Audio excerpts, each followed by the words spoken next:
So what I want us to do is to start becoming more conscious, start choosing things in a better way for ourselves, and start creating a life that's going to gear us to really take advantage of the opportunities that are going to show up for us in the years to come.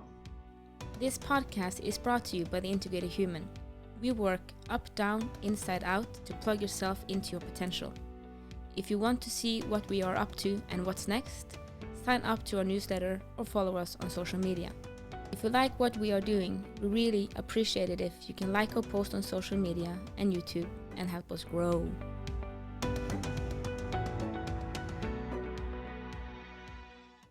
Welcome to the Big and Small podcast. I'm Jason Shields and I'm big.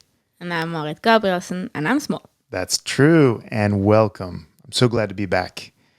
It's been a little while since we got together and sat down and had a conversation.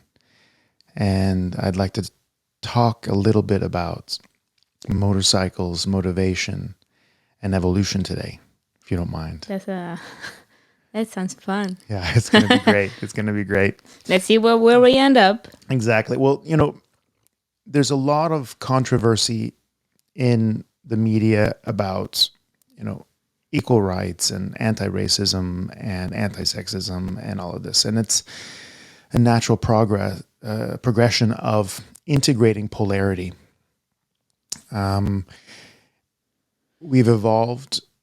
People want to say, oh, you're spiritual, then you don't believe in evolution, or you're religious, you don't believe in evolution, and all of this stuff. And of course, again, that's a polarity, right? The metaphor that is God and the metaphor that is evolution and progress and all this stuff, that the science that's behind it they don't negate each other.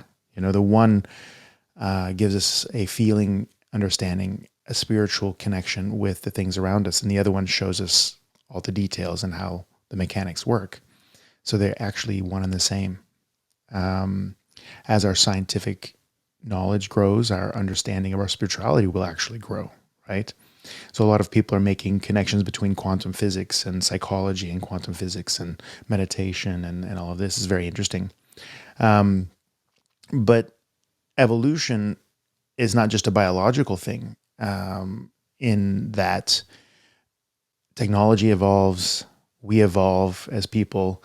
The whole thing, the whole process of being a human being is growing and evolving and becoming more aware of your surroundings and integrating, becoming useful for communities and for your family and hopefully yourself also, and then passing that on to further generations so that one generation is better than the other. Well, now a very interesting new kind of evolution is happening. We're getting a biological upgrade as a species through technology, because before our interconnectedness wasn't really there in the same way. Now you have mobile phones, you have access to the world's data banks and encyclopedias. Before, there were people who went from door to door selling encyclopedias. You don't see that anymore because you just Google everything, right? Before it was kind of like whoever was most convincing in a conversation in the 80s was the one that was right, though they didn't know any better than anybody else. But now it's like, oh, hold on, let me Google that. You can vote on things online and get an instantaneous reaction from people.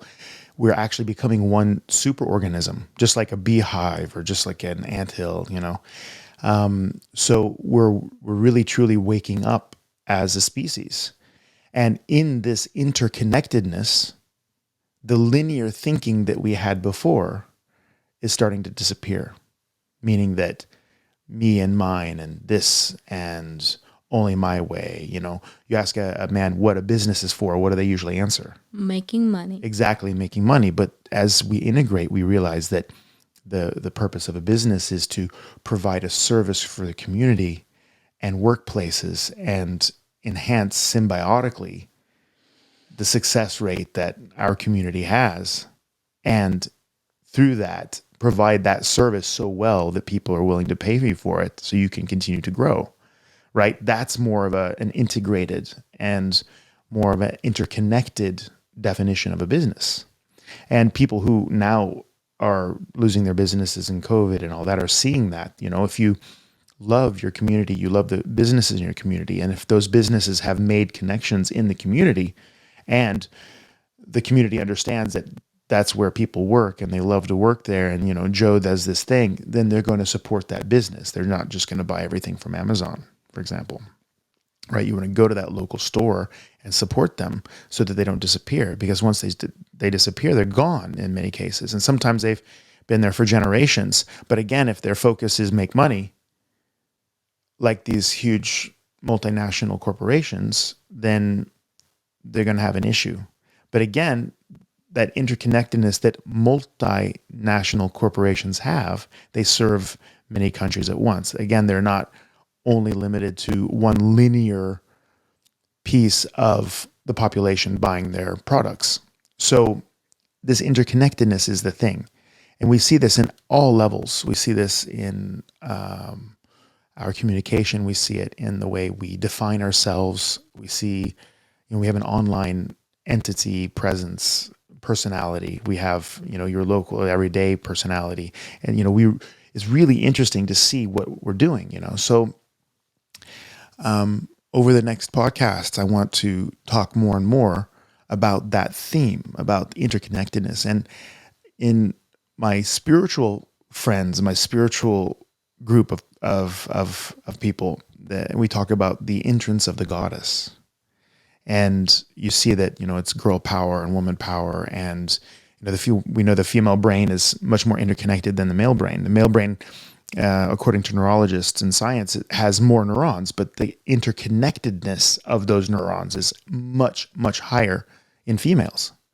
That's very often why men are very good at linear thinking. And yes, there has been a male-dominated model in the workplace, because women historically have not only died in horrible childbirth and all of this, but also have been burdened with sole care for a large family. The families of the 1800s, they were like, 7, 8, 10 kids. That's a lot of work. That's more than full time. So, as women's roles change and they walk into the workplace, that model will have to change. And we're seeing that transition, and I'm so happy for that. Yeah, you see it somewhere, but it comes a little bit back to the polarity you started with, because I feel it's so much of that. It's so much polarity, so much not that now. So that we're going to do the total opposite. Yeah, true. And I don't like I'm all for female power and girl power and all that, but I'm not for women being men. Yeah, that's exactly right. And I feel a lot of us try to be men instead of being females. Try to be men at the men game. Or turn yourself into a man. Yeah. And I've noticed that when I went in the army, that it wasn't room for, if you can call it the female qualities. I don't know what to call it, but if you want to call it that right now, because it was so male dominated, and what I could give scared a lot of them. Mm-hmm. And it wasn't how it was done. It's not the tradition. It's not how it's been done. Mm-hmm. So I was forced to then be more male, in many ways. And that is what we've been working with on myself for the last 3 years to break down again, because I built up so much more, or so much limits on myself, because I was forcing myself to be male. Yeah. When I'm not. Yeah, exactly. And I love the army, and I love the qualities you have there, but again, it has to be open for both. Yeah. Because it's not a war. We really need linear thinking, but not all the time. Yeah. Linear thinking is very good in survival situations. We need food. We need shelter. We need warmth. We need, But you could explain a little bit more what linear thinking is, because there's not perhaps everyone that's listening to this that understand what linear thinking is or heard about linear thinking. Yeah, exactly. Linear thinking is basically focusing all your action and resources on one goal. One box at a time. One box at a time. Exactly. Like you said, you had food. Yeah. Shelter. Exactly. And work. Life. Exactly. Yeah. Exactly. And of course we need to prioritize things in order to achieve them. It's not that. But for example, if you want to be a world champion in jiu-jitsu or skiing, whatever, you have to realize that okay, if you're just thinking about the gold medal all the time, that's not necessarily the most efficient path forward. I tried that. Haven't worked that well. Right. Right. Because you have to take into consideration that it's a whole human being that has to meet there, but that human being needs a team. That human being needs quality nutrition. There's a lot of elements that go into this that must be balanced in order to achieve that singular goal. But the linear thinking is that everything's going to be sacrificed 100% for the goal of winning the gold medal. But at the same time, you may be able to achieve that one thing with that kind of thinking, but you will almost always have to clean up a huge mess afterwards. And that's something that's disappearing now. That's people are realizing that you have to actually function on different levels in order to have a balanced and integrated life. And you still can achieve. I've done that.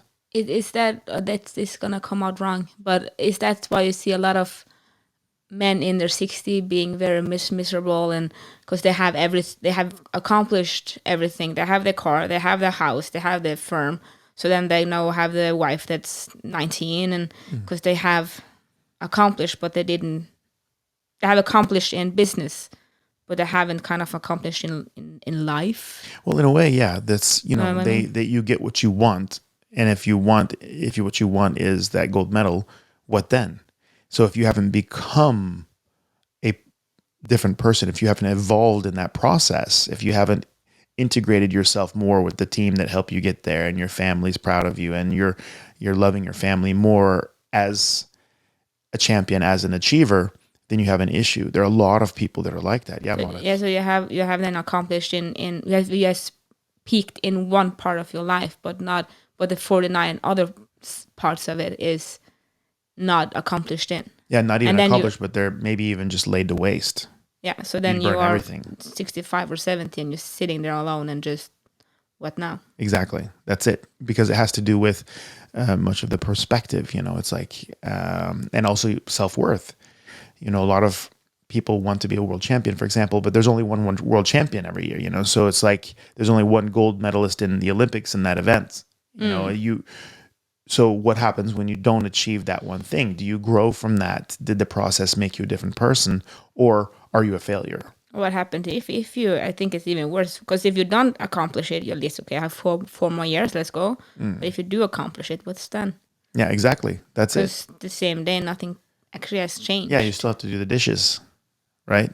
So it's like, it's a very interesting process of learning, and linear thinking is something that will more and more disappear. But the process of understanding it is interesting, because like in the 70s, we talked about this on a previous podcast, I believe. It's like in the 70s, people were dropping out. They were taking drugs, and the Timothy Leary and Ram Dass and all of these guys were dropping out and trying to create a hippie commune and a hippie society, basically, that was outside the system.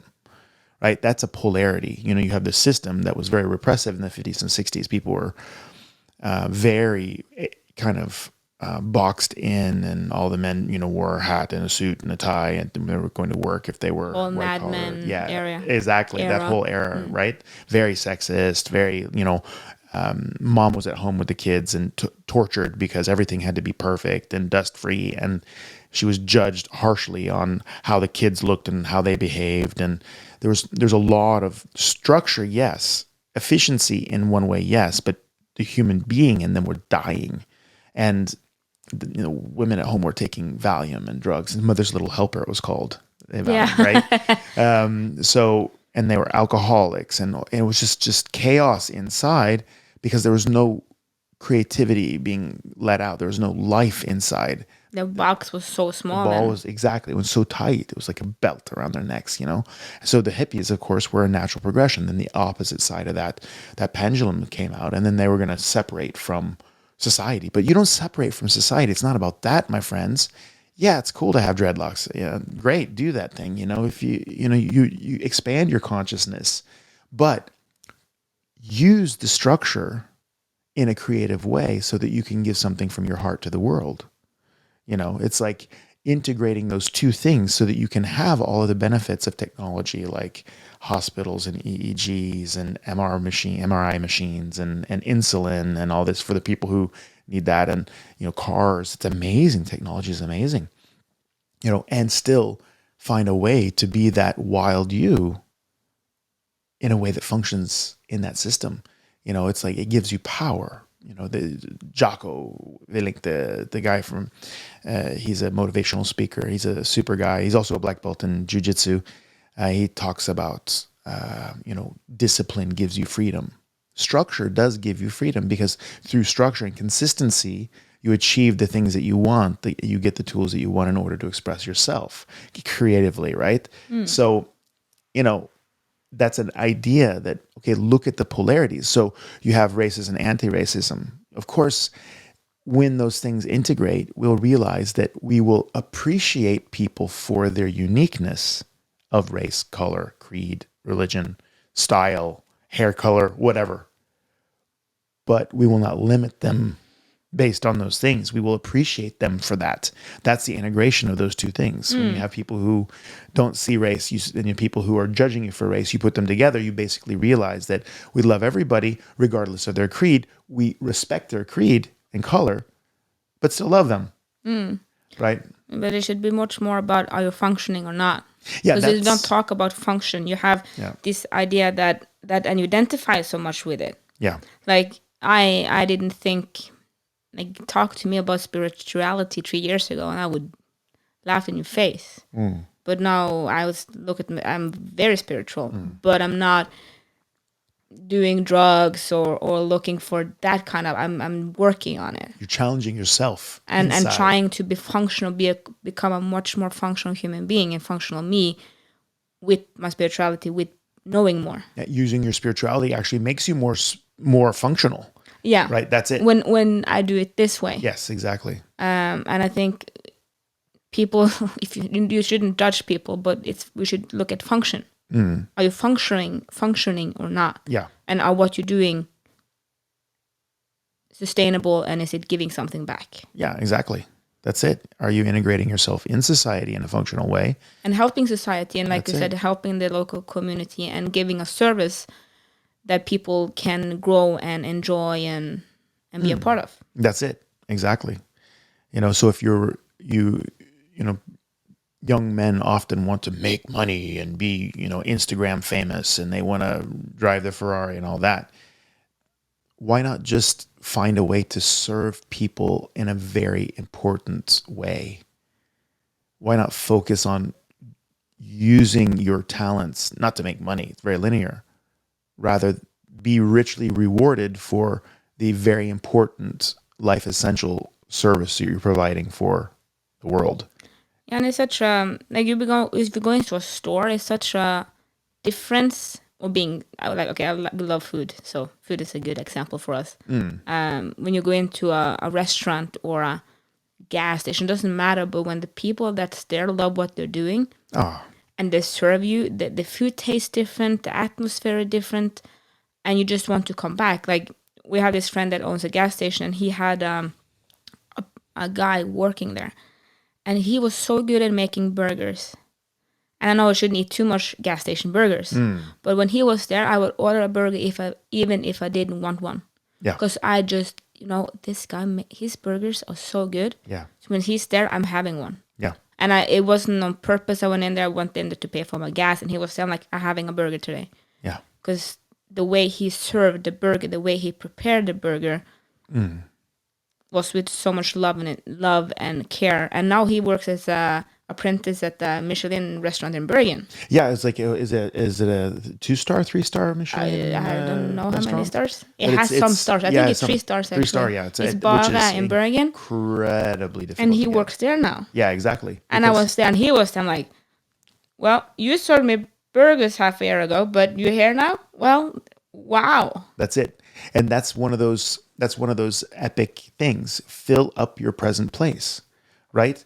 It's like, okay, you love food. You really love food. And you're an educated cook, and you're working in a gas station, and you serve hot dogs and burgers. Okay.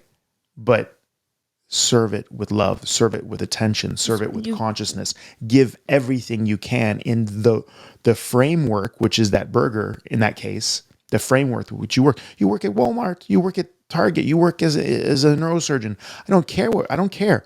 But are you showing up and giving everything you can in that context? And I guarantee you, when you do that, life will give you an upgrade. Like I say, I love people that are good at their job. Yeah. Because they just provide something different. Good, but also love it. You know. Yeah, it's but like, good. yeah. When I say good, when we may say we should have a conversation about what we talk about as good, because good doesn't mean good or bad. It means it's much bigger than that. Yeah, it's right. It's right. It's you're doing it. You're doing with your whole body and your soul, and you in it. So when people are caring about what they're doing and really doing it, you can really feel and taste the difference, and you want to come back. Exactly. I was talking to a young chiropractor about this, and I was saying you have to understand that your emotions are magnetic.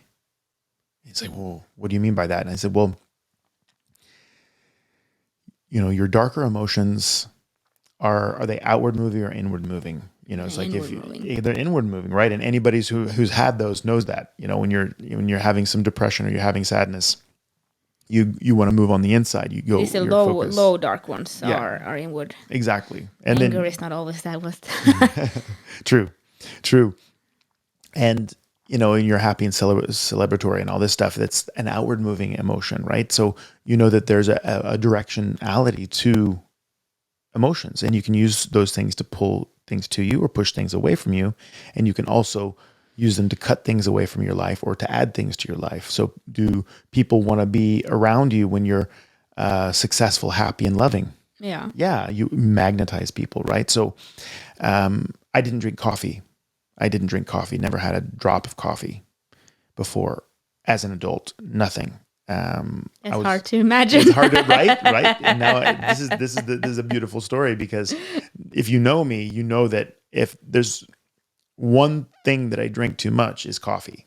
Like I'm moderate on everything else, but coffee, I love coffee, right? So was it in Norwegian? We have a saying that you have to translate it, but alla har sin last I livet. Yeah, everybody has a monkey on their back. Monkey on their back. And mine is Pepsi Max. Yeah, exactly. I own that.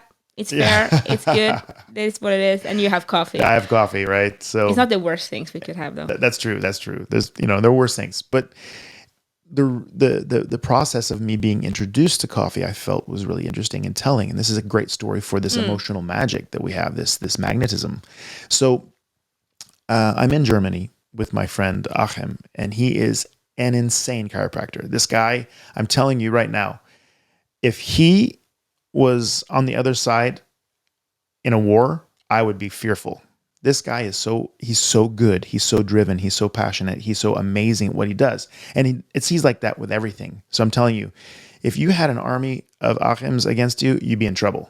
Like, the guy is superhuman. So he's like, man, in your practice, what you need, Jason, you told me about your practice. We, been talking about this, and we philosophize a lot, and we share information, we share technique, and we adjust each other a lot to figure out the next level of excellence in the profession in our clinic. So, and he was like, you need a coffee machine in your waiting room. And I'm like, it's going to be a mess. And coffee machine, I want people to feel at home, but a coffee machine, really? He's like, I have one. People love it. You got to check this out. And I said, okay, I'll check it out. And he said, do you want to go to a person who can give you a good deal on a coffee machine? Or do you want to talk to a guy in Switzerland who loves coffee? It's going to take us like an hour and a half to get to this guy. And I'm like, well, to really meet somebody who loves something that's passionate, it's worth the drive. Let's go. So we took a drive, and we get into this place. You walk into this store, and it's really interesting because it looks like a cafe. And in fact, you are not allowed to do any business in this place before you sit down and he makes you coffee. So he's like dealing with a customer, and he's like, excuse me. And he says, welcome, please come in, have a seat. And I'm like, okay, I was kind of wondered about a coffee. No, have a seat. What do you drink? And I said, well, I don't really drink coffee. No, what do you drink? And I'm like, a cappuccino? I was thinking, okay, what can I have that has at least the amount of coffee? Because I knew he was making coffee for people. And he was like, okay. And my dad had a double espresso, and Achim had a double espresso. And my wife, she had like a cappuccino as well. And he goes and starts to make this, and he's over there, and he looks like a magician behind the machine. He's just everything done with flair and enthusiasm. And he serves the coffee, and just that moment, just resting the coffee down. Did it with intention, did it with presence, did it with love. And I loved that coffee. I loved it. It was amazing, right? So as I'm drinking my coffee, relaxing, there's other people getting served at the tables, and he finally comes back around and he says, now would you like to talk about coffee machines, or shall I make another coffee for you? I said, make another coffee, right? So he makes another coffee. I'd never had coffee before, so I was high as a kite at that moment, So I had another cappuccino, and he's like, so let's go and look at machines. And he says, so what kind of a life do you have? And I'm like, what do you mean? I'm a busy person. And he's like, well, if you were going to have one of my coffee machines, what would the environment be like? And I'm like, wow, okay, this guy's like living himself into my life to figure out which one of his babies I'm going to take home. It's kind of like, am I choosing a puppy or getting a coffee machine here? Come on. That's such a, no, but that matters. Right, it does, right? It does. Because if you don't have we have this amazing espresso machine we got for our wedding, me and Eirik, from you and Steve. Yes. And I love it, but I only use it in the weekends because I have to grind it and I have to put it on, and it can't boil too fast. Yes. It takes some time. It takes 10-15 minutes to make a cup of coffee. So do it in the weekends. I don't use that in the weeks. Right. So if you're a guy that have 3 minutes before he has to go out the door, you can't have that. But say that you are one that enjoys his mornings and having kind of a ritual in the mornings, then maybe one of those is good for you every day. Exactly. So that he does that, it's quality service. It's amazing. It's amazing. And we went through this process, and I realized I have to have one of these machines in my house. I can't, I want to start there. I don't want to start in my office, right? So he picked out this beautiful Italian coffee machine. You've seen it. Is that we call it Giovanni, right? Is that the what's the name? Silver one. Yes, there's a silver one. It's so gorgeous. I always wondered why you had one of those. Right? And that was my very first coffee machine, right? And he set it up, and he's like, oh, you want it at this temperature, and it's these kind of beans and not those kind of beans, because this is an espresso machine, not a coffee machine. And he explained the different roast, and he let me smell, and it was just like this whole experience, right? And people were like, oh yeah, you liked it because he spent time with you. No, actually, all of this happened within the space of like 6 minutes. Like, not the coffee, but him explaining all this stuff. He was super efficient. Very clear. He had worked out how he was going to explain this to me. He had gotten it down to like a perfect syllable. Like, it was efficient, and he understood my life. He understood, he understood what the coffee machine meant to me and was going to mean to me. He explained and understood how to give me guidance on using the machine. And I walked out of there with that machine, and I've been drinking coffee ever since. Right? Because and it never stopped. And I've never stopped, right? Because every time I have a cup of coffee, subconsciously and energetically, I have a little bit of that passion with me. I bring myself back to that moment of total presence, total intensity, total love, total everything. That guy was just a master of what he was doing. So my question is, are you spiritual enough to be that efficient and that functional in the job that you're doing? Are you actually that conscious of how many steps you take to make the burger, of how many ounces of mayonnaise and mustard you use? All right, this is so important. Right? Oh, it's so important, because I think we often think time and money is the same thing. Yeah. If I can talk about your hip, for instance. Yeah, sure. Because you're getting stem cell in your hip, therapy in your hip, because you broke your hip, and you've been walking with it for 1.5 years, and it took 9 months until we discovered it was broken, and it's a long story. It's a good story. We should probably tell take that. Yeah, but anyways, you're getting stem cell therapy now, and you drive from Voss to Oslo, and there's the capital in Norway, and it takes like 7 hours to drive. It takes 7 hours on a good day. Yeah, like sometimes one way, and then and then you're going back here the same day because you're gonna work a clinic the day after. Yeah. And So 14 hours of driving. 14 hours of driving, and the total time you use there is 15 minutes because they drain your blood, which takes 1, and then it takes like 2 minutes to Spin down spin it down, and then you yeah. just sit and wait, and then the injections takes 4 minutes. Yeah. If even that. If even that. So you have in total 5 minutes of being worked on. Yeah. But they know what they're doing. Doesn't take longer. No. And if to be honest, you're driving 7 hours there, you're driving 7 hours back, that's 14 hours. You really want to spend 3 hours there? No. You want to get home again. Yeah, exactly. Get it done. Yeah. They know what they're doing. Yeah. Get out. Exactly. And I think we think that, oh, well, if that person used an hour on me, must be good. Dude, has nothing to do with time. It has to do with what service is being given and how it's being given. Exactly. Like a burger that's made in 15 minutes or 30 minutes. The 30 minutes doesn't necessarily mean that it's better. Exactly. And often you get impatient because like fucking take us half an hour to make a burger. Yeah, exactly. It takes 15 minutes. Exactly. Like time and money is not the same thing. No, time is more important. Time trumps money. Exactly. If I can go somewhere and I get the service I need, I get the quality I need, I get the intention, love, and care that I feel I need from that service, and it takes me 5 minutes, I'm stoked. Because time trumps money. Absolutely. Every time. Because, so if I can then spend my 55 minutes on something else, listening to a podcast like this one, or something else, to educate myself or to learn or relax, thank you. Yeah, absolutely. You know, and people are like, well, what do you mean? Time is money. You overheard that time is money. No, with time, you can make more money, but you can't buy time with money. You're like, you may be able to buy yourself free from things that otherwise would cost you time, but you can't actually buy time. Never. So, you know, you really have to understand that time is life in this case. You know, it really is. It's your life.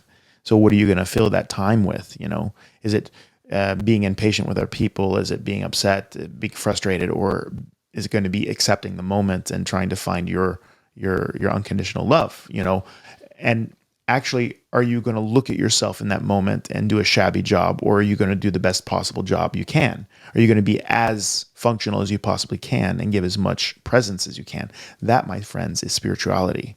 And if you think that spirituality is escapism from society, then you're doing it wrong. I'm just saying, that's a heads up. Yeah, because that's the polarity. Yeah. That's, I think, why I don't like the word spirituality, because for me, it's been so loaded for so many years. Yeah. Because that's what that is, hippies that are escaping and it, not being a part of society, and they're not doing the work because they're escaping into it. They're alternative. Yeah, too alternative. Yeah, yeah. Like they're taking it too far out there, yeah, in my opinion, because yeah. I understand that it's necessary, but now it's time to be a part of society and be integrated. It's integrated at the same time. Exactly, and that's what we are bringing in. This generation of awakened people is bringing in integration. That's the whole point. Exactly what you're saying, Mara. Thank you, because you know we realize that society can choke you if you let it. You know, people are freaked out about the Instagram models with all of their fillers and all of the weird things that they're projecting. And suddenly they're experts in science, though they have not even a high school degree. They're just basically famous on Instagram, kind of like the bands used to be famous in Japan. You know, it's like, okay, you have followers, but there's some random reason you have followers, or you were first, or you were a scandal, and now people want to watch you because you do stuff, and suddenly you're an expert on something that you have absolutely no qualifications for. You know, there's a lot of random weird stuff that has developed in a way as an offshoot to being alternative, as a protest in a way to society, where you have to have a job and a family and a house and a mortgage and an education and student loans and all this stuff, which also can be good. But, you know, people are trying to branch out and break way. And this is all a process of integration, the integration of the polarities of people checking out of society and society structuring us. So we are winning. Unfortunately, the process takes time, and the process has, unfortunately, victims. and undeserved winners, and also people who win rightfully so, and some people who victimize themselves and others the way every process. Unfortunately, how it is, and like you have been saying to me lately, that change, pain, words, change. In with change, you often also have pain. Yes. But pain is also can be a sign of growth. Yeah, absolutely. Because it's kind of, you are expanding, and like I've been saying to you, that I have this image popping into my head the last couple of weeks. And it annoys me because I understand it, and like, yeah, but I don't want it to be that way. With in Harry Potter, in the second movie, with when the blonde guy and Harry falls off his broom, and then he breaks his arm, and then that blonde guy, he does something wizardry thing to his arms, and his bones disappear, and his arm is all like hanging there, and then he has to drink this awful stuff and have to grow bone, and then you can hear in the what's it called, the infirmary. The nurse's office. The nurse's office, that he's screaming the whole night because growing bones hurts. Yes, exactly. And it's kind of like with every development, it's not always pleasant. Right, exactly. It could be pain, but then again, pain and suffering is not necessarily the same thing again. Exactly. So like you have many of us have done a workout and feel sore afterwards. Yeah. That's painful. Like you have issue walking to the stairs, you have issue sitting down, but you are actually building muscles. Yeah, absolutely. So with change, like you see in society now, you're gonna have not always the pink elephants and rainbows and such. Yeah, it's interesting. Basically, your nervous system is the way you access your life on the outside. You know, you interpret it from neural signals that go to your brain, and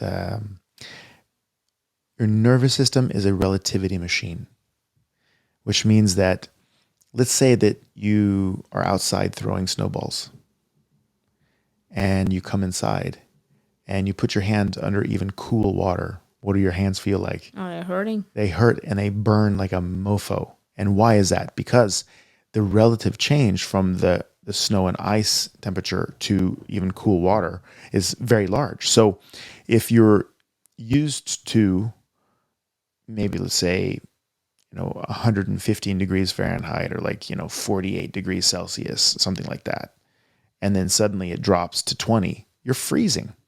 You freeze. So people from Africa, for example, who come to Norway, where our hot summer is 20 degrees Celsius, and they're coming from 50 degrees in the Sahara or whatever, they actually have to wear these down jackets because they're freezing. And we, it's kind of funny for us because we're walking around with no shirts and no shoes and our shorts, and we're sweating because that's a hot summer for us because we're in the north. And for them, they're freezing. It's all about relativity. So anytime you break out from your normal, especially if you do it quickly, you're going to have pain. You're going to have some kind of discomfort. Now, the suffering comes from the poor me, or the feeling like, God's after you, or not understanding your situation. As soon as you have perspective on your life, the suffering becomes zero. And but the pain's still there. Pain is unavoidable. Maybe still there. Yeah, the pain may still be there until you resolve whatever issue or your body adapts, right? Because if you put your hand into the cold water and you're burning like crazy, if you wait a couple of minutes with your hand in the water, it stops hurting. So, but there's that interesting thing. This next webinar that we're going to be doing with the Integrated Human, we're going to talk about escapism. So you put your hand into that water and it hurts, it burns. So what do? If you pull your hand away, then your body doesn't actually acclimatize. It doesn't adapt as fast if you kept your hand in the water. So escaping that pain sometimes keep you from learning a lesson, keeps you from adapting quickly, makes you actually suffer longer. It's very interesting. So the escapism that most people go through when they're having suffering keeps them from actually growing so far that they don't have suffering. It's kind of a catch-22. But this whole integration and presence and function That's the real move in spirituality, and that's what you're going to start hearing people talk about. This is the thing. This is That's the when next you move from a phase. linear thinking to the bilinear. Yeah, or not just No, what? bilinear, because that would be two. Okay. I would say interconnectedness. Interconnectedness. Yeah, linear thinking becomes interconnectedness. Interconnectedness. Yes. Now, Write that down, people. write it down. That's it. And people Yes, like, if you use that word in your lunch break with your co-workers, they will be very impressed. the generation of interconnectedness. Yes. Now, let's talk about this for a second. The father and the mother iconically represent different things, right? So, would you say it would be fair to say that the father is structure and discipline, whereas the mother is more connectedness, care, and love? From a traditional point, yeah. A traditional point, right? Now, of course, people's families are different, and some people are hating on their mamas and the daddies, and some of them are rightfully so. We're not going to talk about that for right now. We're talking about the iconic position right now, because this is interesting in terms of evolution. We have had a very, very strong need for developing technology to survive the forest and wild animals, and that started in relationship to fire and weapons and shelter and all this stuff, and where linear thinking was very good, but then, of course, as people become more advanced and we have enough technology, our interconnectedness becomes the focus. And that's the whole point. The whole point is that this is the revolution of evolution. We're no longer really needing to get a smaller mobile phone or get even faster internet, though it's almost instantaneous with 5G and all this crazy stuff happening. But people are losing, though they're more interconnected at some one level, they're losing a little bit of contact with each other, right? No, big time. Right? So you have an online community, and like I'm on one of the best gaming. I play a mobile game. I'm on one of the best gaming teams in all of Europe. Right? We win European championships. We win all kinds of tournaments. I'm probably spending 2 hours a day with these guys. I don't even know what their faces look like. I don't even know what their real name is. We have tags. They don't know they don't know who I am. Isn't that weird? You spend that much time with people and you don't even know who they are. So the next phase of this interconnectedness is integration of polarity. You see in society, and that's why Jordan Peterson and all these people are very famous, because they're bringing one side of the polarity up, and there's all these arguments and online debates and all this. People are becoming conscious of this, but heart and love are coming to connectedness. The humanity is coming back, and that's what you're also going to be starting to see. People are going to wake their hearts up. So the goddess is coming back, that mother is coming back, the female energy is coming back, and it's powerful, because that's going to supercharge the next generation to really make really healthy technological community world-based evolution happen. That's when we're going to be able to go travel to other planets and different stars, that we're going to have to think generationally on spaceships. We're going to have to think about taking care of nature in a way. And people, save the planet. No, save yourself, because the planet's going to be here. Understand that, you are nature. And there's a lot of this linear thinking, for example, that, I get so stressed out in the city, I have to go out in nature. You realize that you're an animal, right? And you also realize that a city is nothing that more than a beehive or an anthill. There's nothing in a city that's not natural. It doesn't come from the natural world. So you're not going out into nature. You are nature. So when you start understanding that, and understanding that you have to balance the way you live on the planet to save yourself, not the planet, then you will realize that we need more integration. And again, that's what's coming now. And it's going to happen in a way that we can have our Starbucks coffee, may look slightly different. We can have our fast cars, though they may look different. They may be driven different. We can have our exciting things, but motorcycles. Yes. And motorcycles. And we're still going to be able to live generationally and healthily on the planet. So When that's said, I want to talk about your motorcycle. Somebody just got herself a new motorcycle. I changed the old one in for, no, it wasn't old even. No. I changed the one I had in for one that's what I actually want and not what I thought I needed. Excellent. Yes. Talk about that a little bit. No, it's again, it has to do with why are you doing stuff. So I always have had a motorcycles. No, not always. That's wrong. I got a scooter. Mm-hmm. My boyfriend had a motorcycle. Mm-hmm. We live in Voss, which has quite steep hills, and he was just. I don't like being slow, and he was just like past me, and I'm like on my scooter's like, I'm like, okay, sorry the word, but fuck this shit. Yes. So I go to my dad because I'm an only child, and he always liked me doing stuff that's not kind of only makeup and female stuff. So he always kind of supported me when I wanted something a little bit more hardcore. And rifles and tools and equipment such. Yeah, always gotten that. Never gotten clothes, but always gotten rifles. And you can't have a dress, you can't have makeup, but you can have a shotgun. I can have a shotgun. Yeah. It's basically that. So because smart as I am, I go to him and not my mom. So that's kind of, is it okay if I try to get a motorcycle license? Because I always asked before I did it. Yeah. I never did anything without actually kind of, is this okay or am I doing something wrong here? So I was smart enough. I went to my dad, of course said yes. So I got a 125 CC. Motorbike when I was 16. Drove that for 2-3 years and then got a car. Nice. I always wanted to have a bigger motorcycle, but you start working, you start to study, and when do you have time? It's not the money. For me, it wasn't because I was always working, but like, when do you have time to do it? Yeah.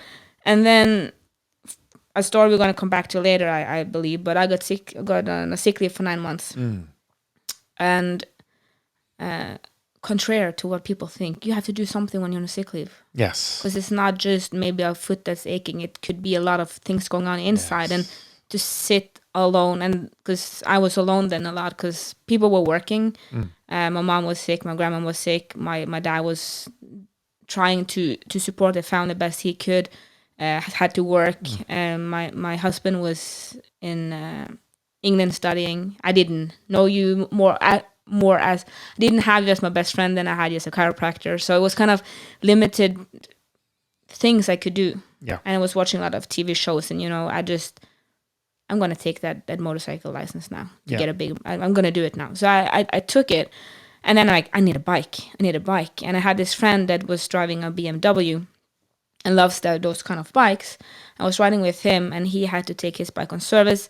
I went into the shop, and I just bought one.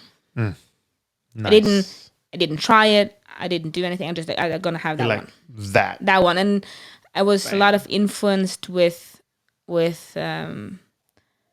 the people there. I didn't actually look. I didn't do any research in myself in what kind of bike I wanted.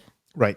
So in a way, it was like mothers and fathers and teachers. Yeah, and teachers. You walked in there and let these guys decide what your next step was. Yeah, what I think I wanted, and I had this.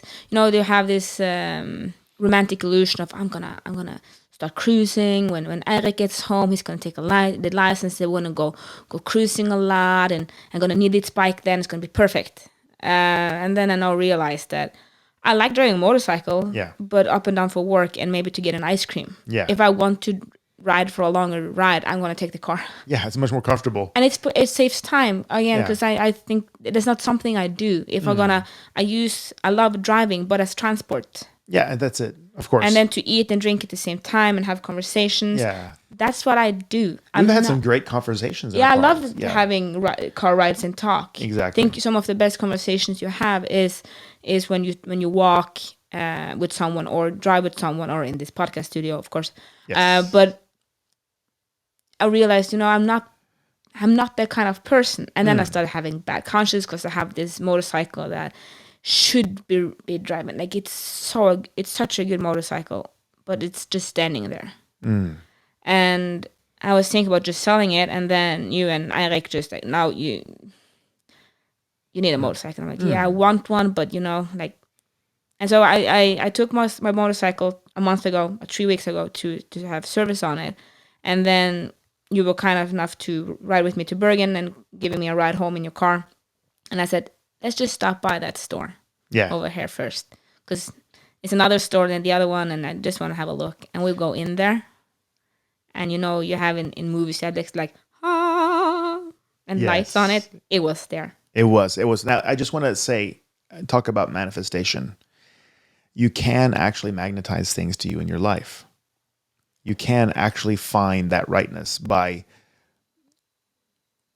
creating that idea about what you want, get passionate about it, and then decide that, yes, that's me. And then in a way, that process in your nervous system starts to make you the person that should have the thing that you want, right? So that's what happens with every revolution of deciding you're going to be a world champion. Now, we had been, talking loosely about motorcycles and the fact that you probably should have a motorcycle because in a way it fits you. I like it. Yeah, you're badass. I mean, I just want to say you look great on a bike. You love it, and there's something right about it, right? So you've been looking at what kind of motorcycles you want, what kind of style you wanted. I wanted. Yes, that you wanted. You decided what it was. And guess what kind of motorcycle we found? It was exactly that style, exactly that brand. And it was a little bit bigger motor than you had in a way thought about, but that's actually better. It's better. It's even better, but the manifestation power there was amazing. And you just knew, let's go in there. Because we were in the BMW shop dealer, basically, which is super nice. And it completely overshadows this other place. Like this other place, you can hardly see it. You can't see it from the BMW dealership. And Marit's just like, hey, what about over there? Let's go in that place. We walk in, man, and it's like a bolt of lightning. And all the other bikes are lined up, and this one is standing in the middle of the room. Yeah. It was very interesting. And you went, bam, there. It is. And the best part is that it's used. Yes. But it's been not used because the guy that bought it, he's been not living in Norway, and this has been the bike that he wanted to have in Norway and ride here. But you know the weather in Norway, so it doesn't even have. It's 6 years old, but it had like 900 kilometers on it. Yeah, it's nothing. It's nothing. It's like 600 miles or something like that. It's nothing crazy. on it. Yeah. So of course I got it for a good price as well because it's. Yeah. Well, it belongs to you. It belongs to me. Yeah, so they're returning your goods. They've just basically charging you interest. So now I still have a motorbike, but I just changed them out. Yeah, exactly. It's amazing. It was a great story, and drove it like a boss on the way. I think home. That's if you that's why, and this feels so much right because this is what I want to compete. People like you're talking about motorcycle, yeah, but this applies everywhere in life. Because are you doing what you want to do? And what feels right, and not the like I say that you have this idea of who you are, and I often feel like then you buy the BMW or you actually make decision you think you should, or you think this is who you should be, and if you're you make decision based on ideas like mothers and fathers and teachers and preacher and what society is telling you to do, but what are you actually want to do? Yeah, what do you want? And that's still functional. Yes. I think that's a kind of important for us to get out there. It's not of course you can you can leave society and live in a cabin, but we want to do things that are us but still functional. And then if you really figure out what you want and what you need, because this motorbike I drove it from Bergen to Vals, and the other one was much more comfortable to ride. Like I was so tired yesterday, but for what I need, and what I'm going to use it for, it's perfect. Like we said in an earlier podcast, you were thinking, what kind of car should I get? Yeah. Get the car you need. Yeah. And that you're going to use, because if you have had like a Ferrari, like you could have it. I could buy any of the cars I wanted, but didn't. But it doesn't actually work in your life. No, it doesn't work. And then it would be a status thing for like 3 months, and then after that, it's a car that doesn't work. Yeah, exactly. For what you need it for. For what I need it for. And that's exactly right. So to really, figure out what fits your life and the life that you want. I live a dream life. I really have everything that I want. And I'm so happy with my life. And I want a bike and can ride up and down to work. It saves me some time. I want a bike I can go and buy ice cream in Ulvik with, which is a town by the fjords here in Norway. That's beautiful. That's what I want and need. Yeah. I'm not the one that's gonna do rides, you know. No, yeah. And some people, if you are that person, do it. It's Then not you that. need, then you need that kind of bike. Yeah, exactly. And then it kind of, but again, like we said, it applies to everywhere. Like, what kind of job do you want? Yeah. I want a lot of money. Yeah, but do you want to work? What does that mean? And do you want to work 14 hours a day? No, I want to work 5. Okay. Then that puts these limits on it. Like, if you want to work 5 hours a day, not have responsibility, but still make 2 million crowns a year. Yeah, exactly. That doesn't work. Yeah, like, and then your ideas is not matching. Or if it does work, then you have to put so much work into making it work, because there are things that don't go well together.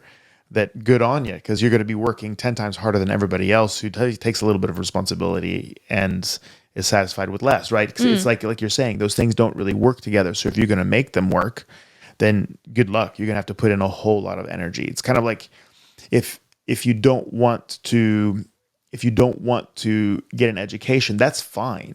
A lot of great people, yeah, right? A lot of great people that have given society the most. I think even Bill Gates didn't complete his college Everyone education. you see him as an example. You know, but they do, right? But, you know, and he is the exception. And the point is that if you want to break out of a system, good on you, but know that the system is a shortcut.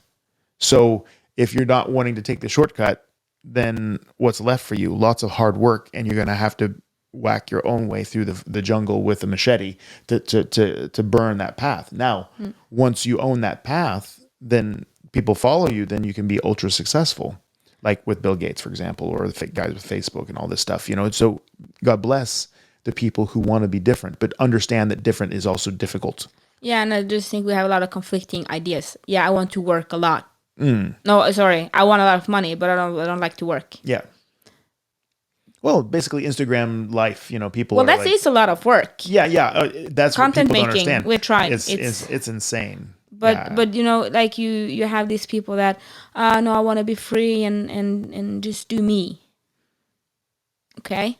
Yeah. But what does that mean? Like, who are you, and what does that entail, and how do you plan on doing that? Yeah. How are you going to share your soul, your special heart, your talents and quality with the universe and with the world?